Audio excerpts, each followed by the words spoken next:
Hey there, everybody. How are you doing? It is Thursday, officially.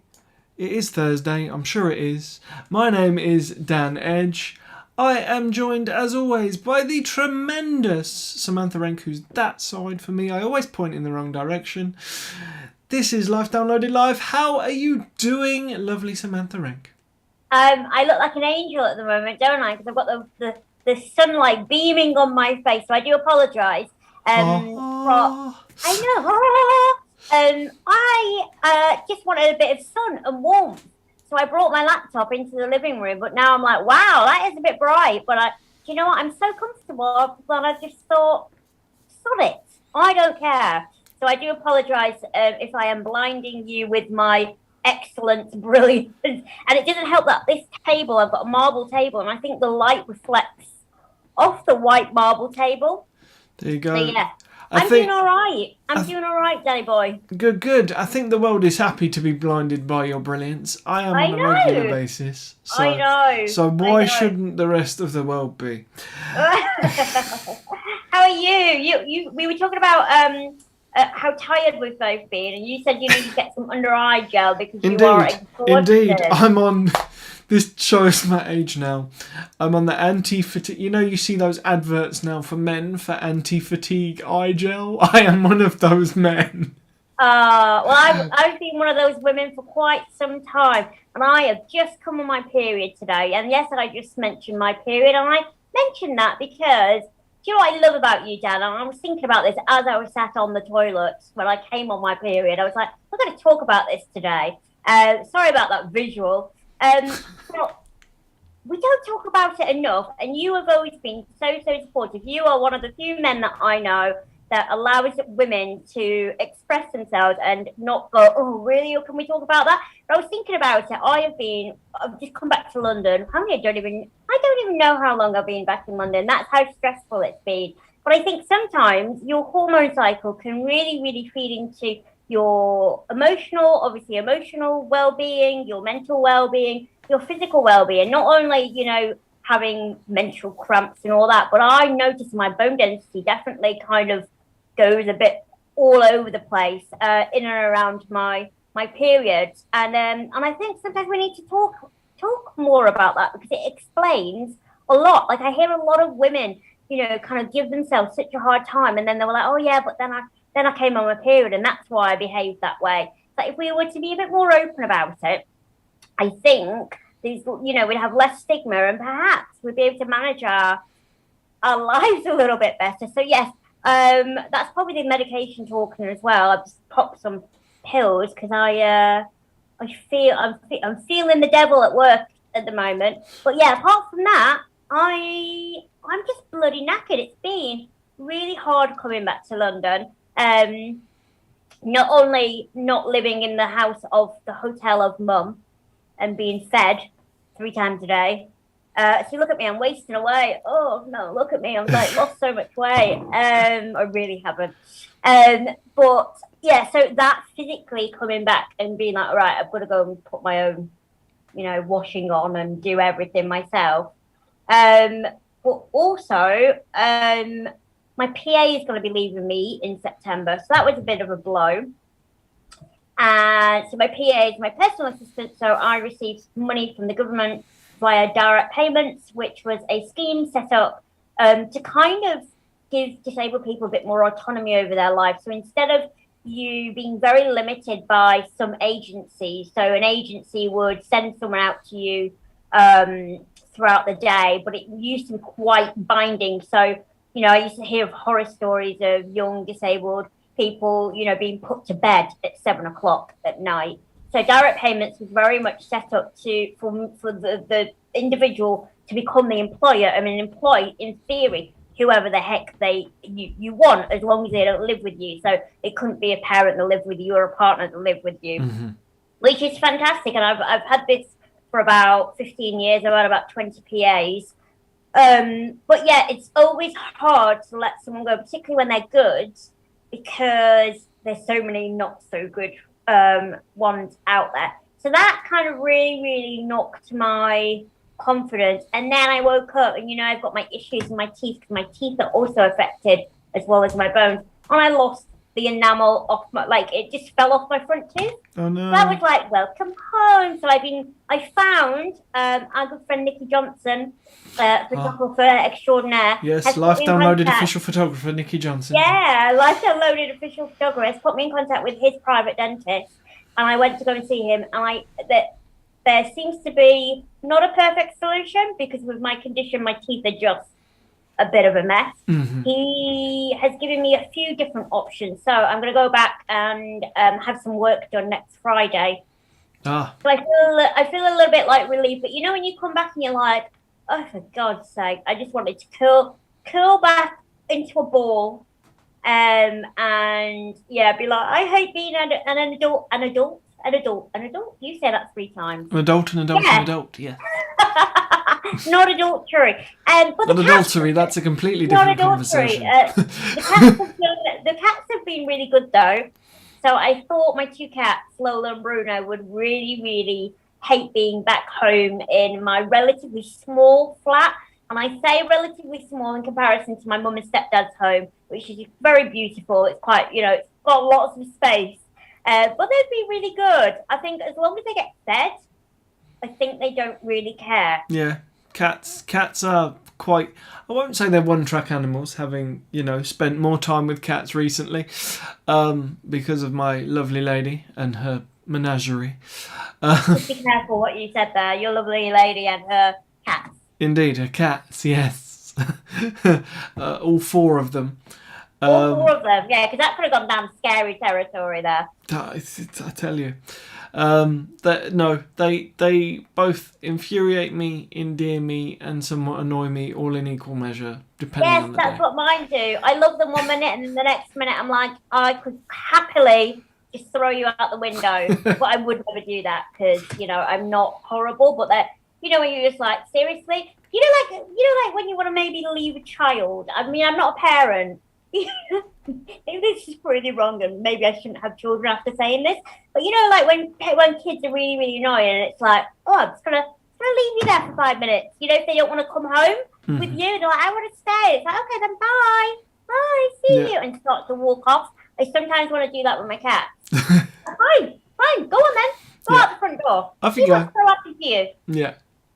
Yeah. No, like, my girlfriend refers to herself as a leopard wrangler because she has Bengals, so they are spotty like leopards, and they do need wrangling on a regular basis. Yeah. But yes, cats are definitely creatures of their own will. They are, but I think mine are, because they're Sphinx cats, they are a different breed altogether, like really different. They are the cat dog of the world, and they are highly intelligent. And Bruno, the baby, is now an adolescent, and he's now become, I didn't bond with him very well, and it really upset me. And I was like, why don't you love me? And now, since being back home, it's a little bit like I've manifested it. I've said to the universe, I want Bruno to love me, and now he won't leave me alone.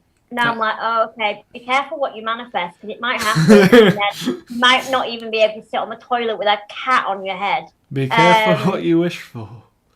Be careful what you manifest for. So that's that. But the whole PA thing has put me into a little bit of a... because selfishly, and maybe not selfishly, because I think that disabled people deserve to get the support that they need. Things are going well for me with regards to career and, where I am and my independence. And I do not want anything to jeopardize that. So finding someone new is a daunting, procedure, I suppose, because not only are you letting someone into your home, you are, letting them see you at your highest and your lowest, because they will be entering your, oh no, my mum's calling. I went on my phone as well. Look, Apple Watch, Apple phone. Oh yeah, for those that are not understanding Sam's excitement right now. She's just recently got a brand new Apple Watch. Other smartwatches are available. Smartwatches, and it's actually for my safety. It's not because I like gadgets. Indeed. This is just a kind of sideline. I got it because I'm getting rid of my landline. I'm getting fiber, hopefully. Fiber broadband, which means yeah, Life Downloaded will be with you in high vivid HD colour. Well, because I'm working a lot from home, and I intend to work much more from home. But going back to the PA, let's face it, I'm shitting it. I'm a little bit angry, not because of the circumstance, because anyone can leave and do whatever they want at any time. They're not under house arrest. However, I'm a bit like, I don't want anything to derail the hard work that I've put into getting to where I am now, and, I don't want to have to micromanage anyone. I want someone to really support my needs and really want to support my needs. And I wrote in the Metro just this week, I wrote about my experiences, past experience. It's no reflection of the person that I have at the moment, because if anything, she's probably the best person that I've had in many years. But, I've looked at the sort of people that perhaps apply for PA jobs, or the sort of people that I've had and have realised that it's not what they signed up for. And I think sometimes there is a bit of an apathy towards disabled people and what they need and what they deserve. And that very much reflects in, the work ethic. I've had a lot of people, kind of think that I don't really get up to much. So if they're late, or if they need to take some time off, or, they don't kind of need to afford me the same courtesy as what you would perhaps do if you were working in an office, So if you didn't turn up on time, you would be held accountable. Whereas I find it difficult sometimes, you set boundaries and you outline what you expect. But sometimes if that person doesn't respect that, it's hard to discipline someone in your own home. It's hard to kind of say that's not okay, and then perhaps have intimate care with you. It's a really tricky one, and I've had a really overwhelming response from my article, because a lot of people feel the same. I mean, you've never had a PA, haven't you? No, I haven't. But I, from conversations I've had with you and fellow deaf and disabled colleagues and friends, I can even tell from the outside that a relationship with a PA is nothing if not a complex one, because it is a working relationship. In the same way that, a PA to a managing director of a company would be. Happens to be that you are a managing director of a company, Sam. But, but in terms of sort of the office admin type sense, there's that side of being a disabled person's PA, but there's also a very personal side to it.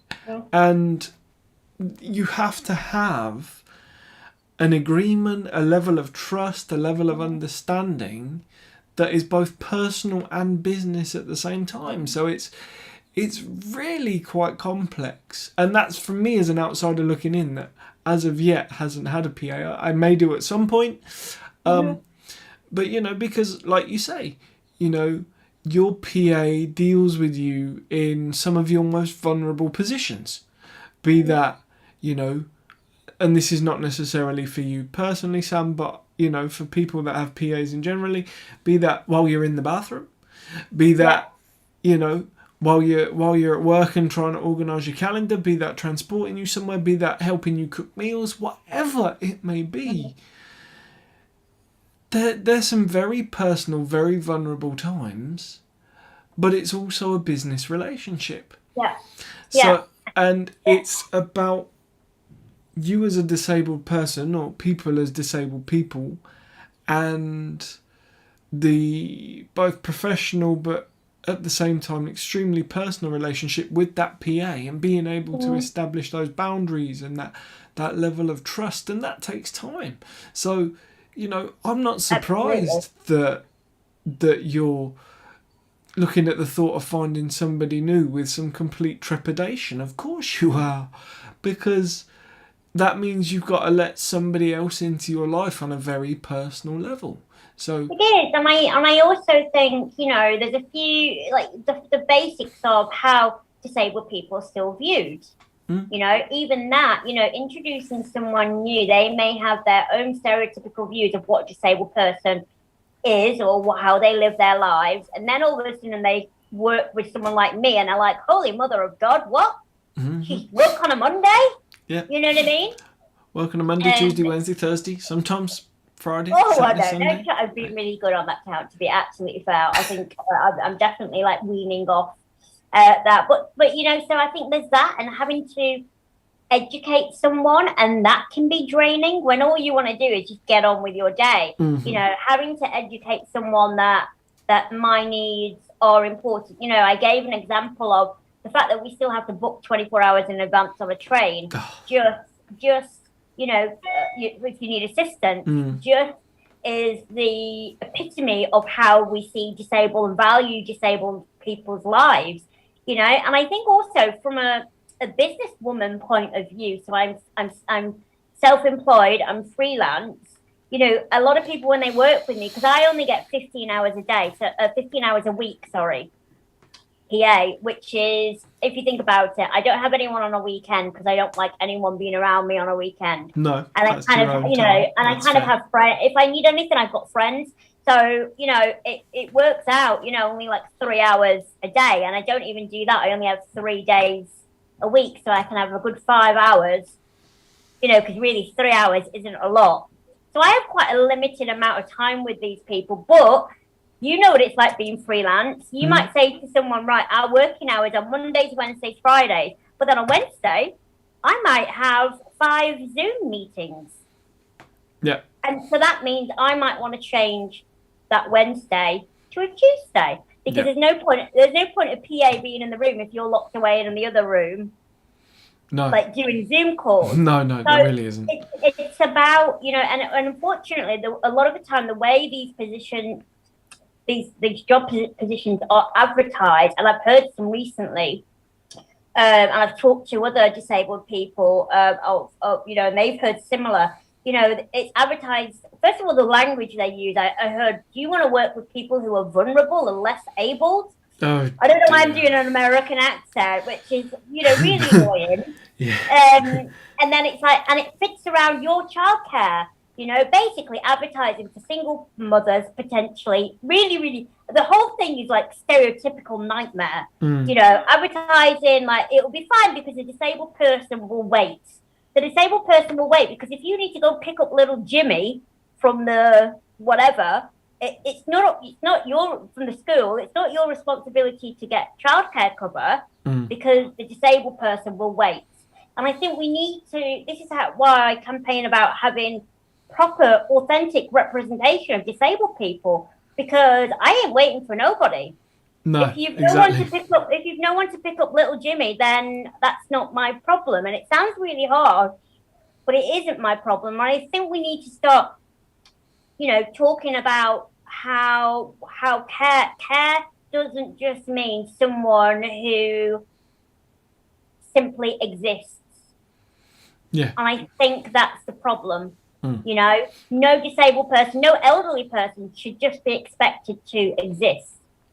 The same goes for someone who is perhaps, elderly. They shouldn't be treated, they shouldn't be told when they go to bed, or they shouldn't, if they don't want someone to come into their home that day, they shouldn't have to.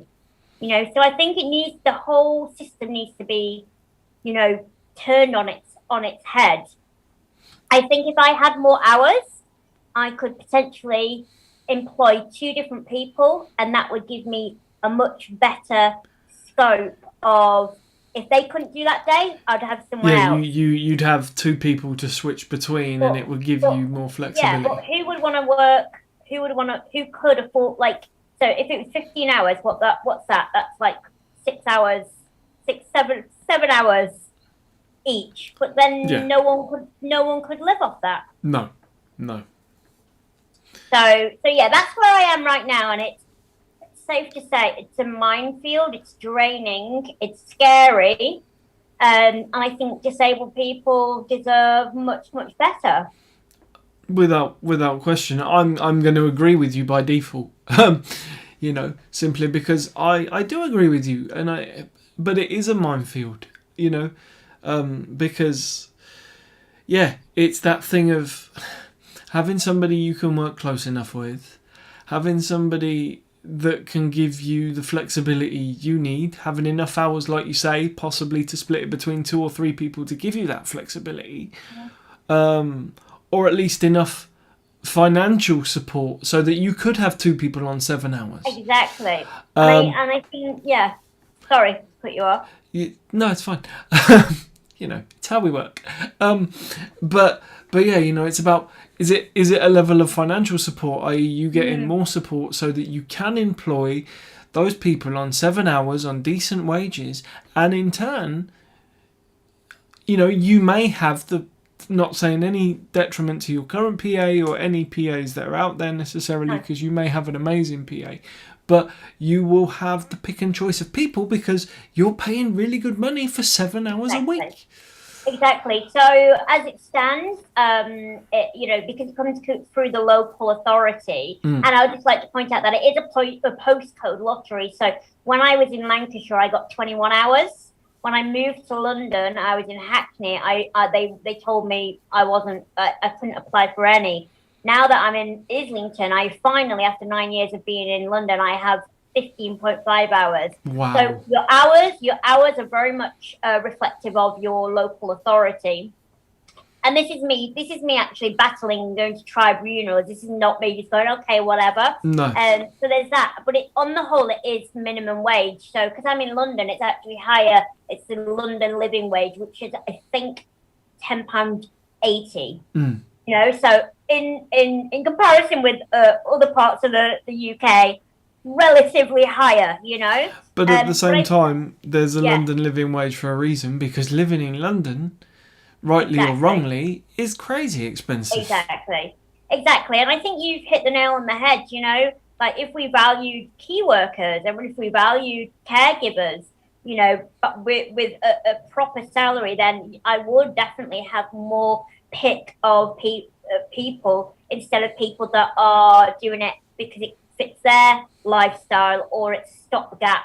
They're on a year abroad, or they are, kind of just finished university and want to have a bit of a break from anything too intense.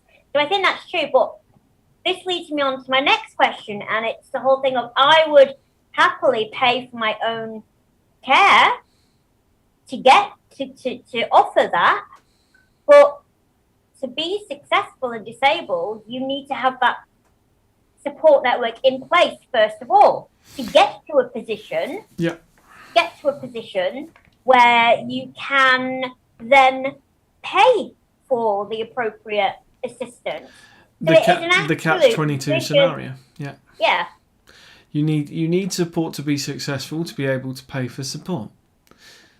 And we talk about the various systems in this country so often on Life Downloaded.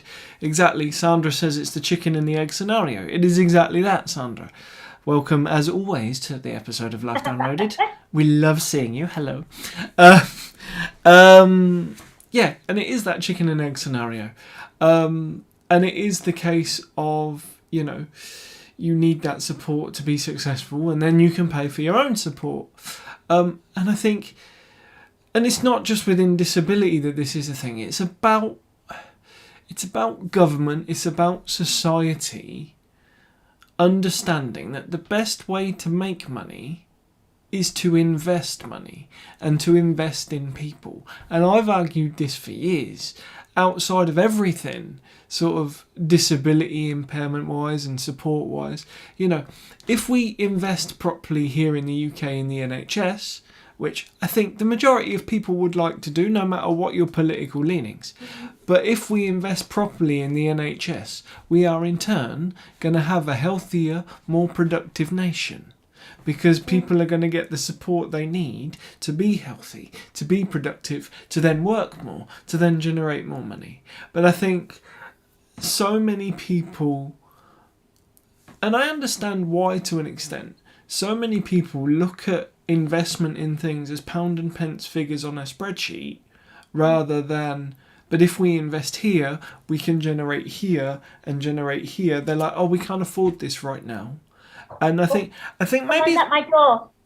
Someone's at your door. See, this shows you that Life Downloaded is entirely live because somebody has just turned up at the lovely Samantha Renk's front door. They might even wave. I don't know, but we're entirely live.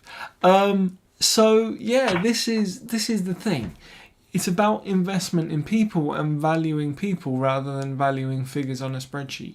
And that's a big, big cultural shift for the entire world. And this is not me trying to bring down capitalism or anything, but it's, it is a big, big cultural shift. Exactly, Sandra. Yeah, many people do want to invest and we get penalised. I mean, for example, this is changing the subject matter somewhat, but I saw a tweet yesterday and it's very true, and it says there is no marriage equality until disabled people don't have the benefits removed that they live on once they get married in this country, and they do.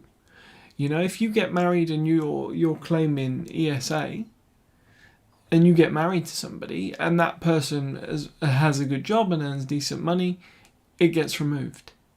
And who was at your door? Was it anybody excited? It was Amazon, but he just left it in my post box and then went. So I don't understand why he knocked on the door. But that's fine. Continue with your conversation.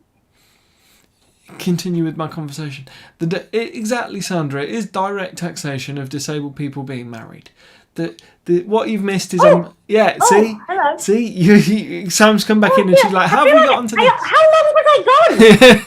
Not that long, but I was saying about how it's about investment in people and how I feel personally, and it is my personal opinion, that society needs to shift and stop looking at spreadsheets and going, the value of investing in this person means in the long term, or investing in the NHS or so on and so forth, means that we're going to generate more income in the long term. Well, exactly. And then I was saying, a prime example of this and the system being broken is a tweet I saw the other day that said there's going to be no marriage equality in this country until disabled people don't have their benefits removed for getting married. And if you claim ESA and your partner has a decent job and they earn decent money, if I got married, I would automatically lose my benefits. And Sandra said it's a direct taxation on disabled people for being married. So yeah, it is. It's an investment in people thing, I think. And I think, going back to the original point of the chicken and egg scenario of having that support to be able to get on to then be able to pay for your own support, the system as it stands doesn't enable disabled people to do that. I think when I remember my last PA when she started working, and I appreciate my life is not the norm in the sense that I get to do some really amazing things on TV, and it can seem quite, exciting, and I'm very blessed for that. But I remember she told me that when she told people who she was working for, they got really quite excited and was like, "Oh my God, that must be so great," because she did come with me, to TV appearances, and she got to do some fabulous stuff. Excuse me. And however, and a lot of people are like, "Oh wow, I didn't realize it could be like that," care work.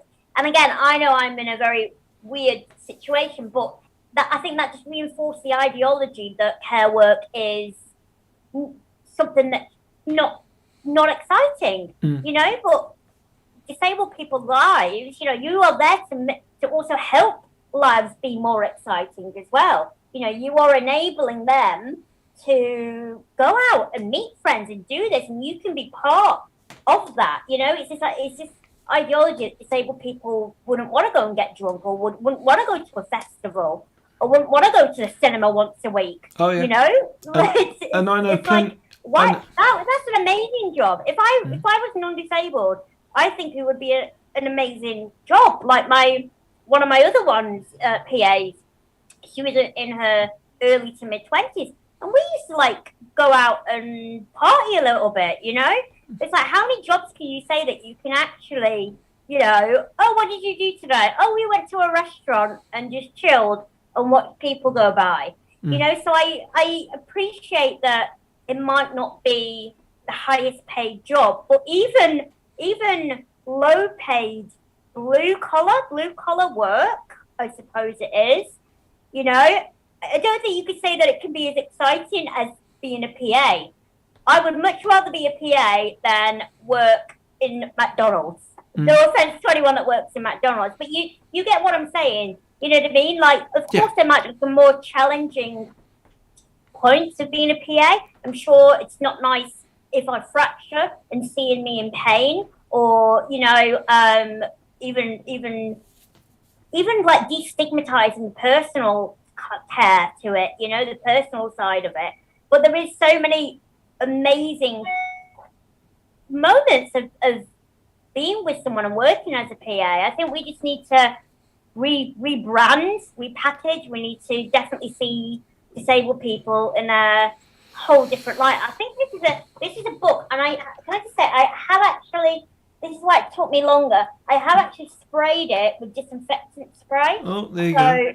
And I will go wash my hands in a minute. Sam doing a live unboxing on Life Downloaded. This is a first, everybody. I have, and I only have because I thought I need to brush up, and I have got some money to spend from my my business account. I thought I might just spend some of my money. So I got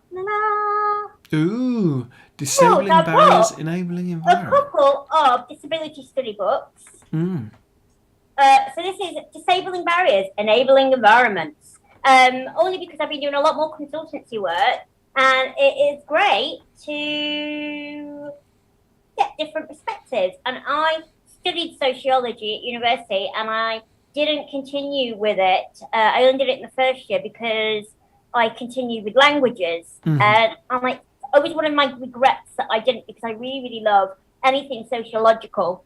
And it's obviously that's why I do what I do now. So so I've got a few amazing books to come. So we're going to have really in-depth conversations on Life Downloaded. Well, I mean, I wouldn't go that far. I'm really excited. I mean, I genuinely don't even know what I've picked, whether they are, good. But I'm sure. Yeah, Professor of Disability and Inclusion at Northumbria University. There we go. Winner. Books. I like a book. You like a good book. I do like a book. There you go. Talking of books, when I was a young lad, I spent far too much time reading joke books. This is a very tenuous link, but there you go. We like it anyway. I spent a load of time reading joke books, and of course today is April the 1st, which is probably one of the most famous days of the year for pranks and jokes and all things aside. And we were having a really interesting conversation before we came on air. That sounds really professional, doesn't it? Like we plan these things. Indeed. About April Fool's Day as an event, and how we feel about it, and how the disabled community feels about it in general, and the fact that we were sort of saying we're not too sure how the disabled community feels about it. And it doesn't necessarily mean that we don't want to be part of the fun and we want to be the fun police and da-da-da. But yeah, we were having this discussion, and you made me think about things in a very different way. So I give the floor to you, Madame Rank. Yeah, so I was just wondering, perhaps some of our autistic friends, whether having practical jokes or having kind of non-truths and going along with. Oh, are you still there? Yes. Yep. Yes. You did freeze a minute. Going along with kind of pranks, whether or not that is accessible, whether or not you don't mind, or whether you would maybe have a word with your colleagues or your friends to be mindful that perhaps they're not appropriate. There was that, and then also, you mentioned, Dan, about joking about breaking a leg or joking about kind of becoming disabled, or even from my point of view as a woman who knows that my path to motherhood won't be a straightforward one. People joking about pregnancy, going, "Oh, I'm pregnant," and then they're not. And there's a lot of people out there that might be really trying to be pregnant. So that was kind of our thought process. And again, it's not to take the fun away, but it's just about being aware that.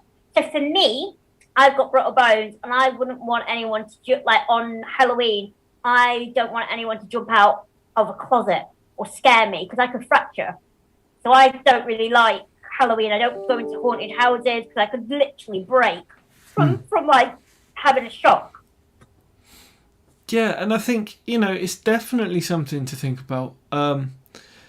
I got somewhat caught out by one this morning because I just woken up, and I'd say this one was more harmless in the fact that the lovely people at Eurovision, the song contest. I say the lovely people. I don't know any of them, but I assume they're lovely. The best mate. Exactly, we're best mates. I'm on the stage next year. No, I'm not. Although that would be fun. Had announced Winter Vision, a biannual contest for Winter Eurovision, and I expected loads of really camp Christmas songs and got quite excited for a split second, and then realised it was April 1st. And so that is, somewhat harmless, but in terms of actual pranks and stuff around pregnancy and injury and all those kind of things, it's definitely something I don't think people necessarily consider. Like, again, we've said we don't want to take the fun away, but I definitely think it's considering. I mean, Lisa's in the comments now and she's saying pranks frighten her and she can't necessarily tell where the line is between acceptable jokes and going too far, and she'll generally believe people if they sound serious. So, there is this thing to think about. No, it's not just you though. I am so gullible at everything. Like really, really, I don't get kind of sarcasm a lot after. Like, I don't know whether it's because I'm German. We just don't really get it. Like, we don't have that as much. And be serious, you can, if you're straight faced and a good actor, I will believe you until my dying day. Yeah, and I think with sarcasm, there's definitely a skill. I mean, Americans just don't get it generally, but I think it's about facial expression, and again, facial expression for autistic people is really hard to read at times. It's really hard to read. So yeah, that's a challenge, and especially if you don't have a relationship with that particular person, that they've been around you and know that you don't have that serious intent or whatever. It's definitely a challenge if you can't understand facial expression and so on. Obviously, it gets a bit easier, but that doesn't mean that something will go hit and miss occasionally. Do we know the origins of it? Did we learn this in school? Was I sick on this day? The origins of April Fool's Day. Which one of us is going to go to Google? In fact, audience. No, I can't be bothered. Audience, do we know that anybody watching? Do we know the origins of April Fool's Day? Yeah. If not, don't panic. It's not the end of the world. But if somebody's there that can, Lola wants to say hello. Oh, Lola wants to say hello. See, you're getting everything on Life Downloaded today. You're getting unboxings, you're getting serious debate, and you're getting cats, by the looks of it. So, there you go, baby. You're in the sunshine now. She heard your voice, so she came along. Oh, see? Does she miss me? I doubt it, but she's a cat. You miss Uncle Dan. You. Shall I try and... Oops. Oh, it's breaking. Careful. There we go. Yeah. You've got cats on Life Downloaded. Lift it up a bit, Sam, because we can see your book right now. Oh. Rather than up. There we go. There's Lola. Lola. Lola. Uncle Dan.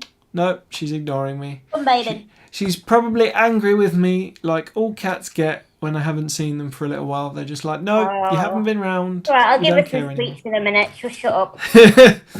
We don't care anymore. We haven't seen you. What is this? Yes, so have we come to the conclusion? Sorry, I got very, very distracted by my cat.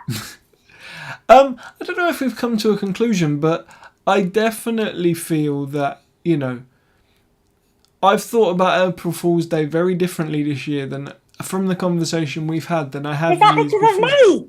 Look, I made someone think. You Oh did. my God. You made somebody think.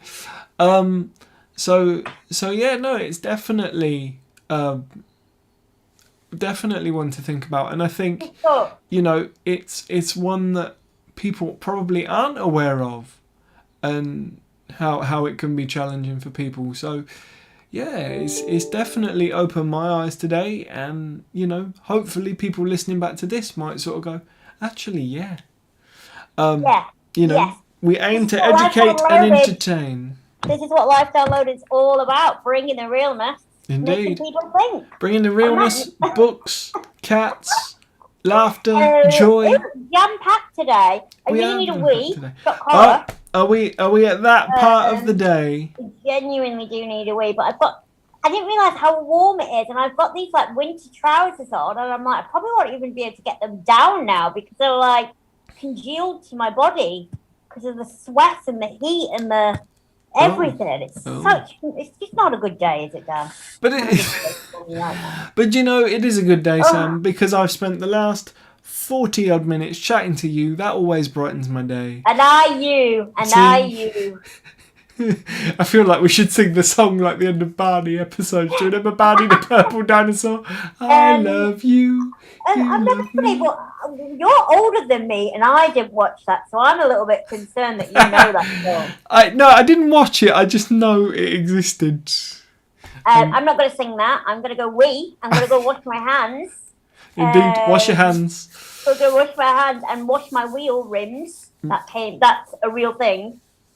Like the rims of my wheel. Oh, this just sounds crude. But there's no point, isn't there? Because you wash it. I'm touched them. Yeah. Indeed. Well, this is always the thing. I appreciate why everybody's saying wash your hands for coronavirus and so on and so forth, but it has always been something I've struggled with when I wash doesn't mean I don't wash my hands. Let's get this out there, but it's something that I've always struggled with as a wheelchair user, where they go wash your hands, and then I put my hands on my wheels that have touched the floor like 2 seconds before. So yeah, exactly. But you've got a wheel. So someone passes you something. Yeah. So you either put it on your lap, which then you'll have to change your clothes, or you hold it, wheel it with one hand, get to the... That means I'm just going round in a circle. I'm not going to lie. I just get some hand sanitizer, loads of it, and just go like that on my wheels. See, I hadn't thought about that. Maybe I should... I can see that. I mean, I don't know how effective that is, but it's better than nothing. No, very true. Very true. But hey ho, right. And Sandra's done her usual bit for us as the name of Life Downloaded episodes: excitement, trepidation, and an Amazon delivery. Yay! That's no, we need to shorten it because we've not got that much room on our little on our little card on our graphic. Maybe just excitement and an Amazon delivery. No, we can do. Sandra, you've let the team down. We can do better than that. Well, Sandra. We love you, Sandra. We do. You've got until tomorrow to message the Instagram. Message the Instagram account. But on that, I'm legit gonna go. I love you all, but I'm gonna wee myself. Okay, guys. So let's wrap this up before Sam's bladder explodes. This has been Life Downloaded Live. I am Dan Edge. I have been partnered by the glorious Samantha Renk. And Lola. And Lola the cat. We love you all. Stay safe, stay well, and we'll hopefully see you in a week and a bit. Bye, beautiful people. Bye-bye.